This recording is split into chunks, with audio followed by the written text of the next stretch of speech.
Mastering English Phrases. Understanding, tune into. Hello, everyone. Welcome back to our channel. Today, we have a really interesting topic to discuss. The phrase, tune into.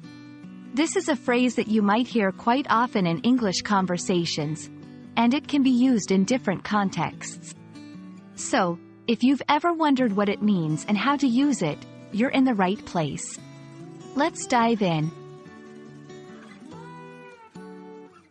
Tune into is a phrasal verb, and it consists of two parts: the verb, tune, and the preposition, into. Originally, this phrase comes from the action of adjusting a radio or television to receive a particular station or channel. When you tune into a radio station, you adjust the radio so that you can hear the programs clearly. Subsection 2.1. Focusing attention. In a broader sense, tune into can mean to pay attention or focus on something. For example, if someone says, "I need to tune into my work," they mean that they need to concentrate and focus on their work. Subsection 2.2. Understanding or connecting with emotions. Tune into can also be used to talk about understanding or connecting with someone's emotions or thoughts. For example, "He is very good at tuning into other people's feelings," means that he is very understanding and empathetic. Let's look at some sentences to understand how to use tune into in different contexts. 1. Don't forget to tune into our live session tomorrow at 5 p.m.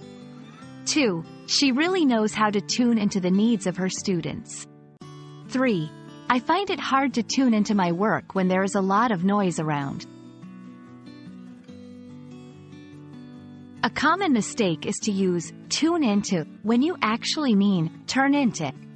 Remember, tune into is about adjusting, focusing, or connecting, while turn into is about changing or transforming into something else. That's it for today's lesson on the phrase, tune into. I hope this has helped clear up any confusion and that you now feel more confident using this phrase in your daily conversations. If you found this video helpful, don't forget to like, share, and subscribe for more great content. Happy learning, and see you in the next video.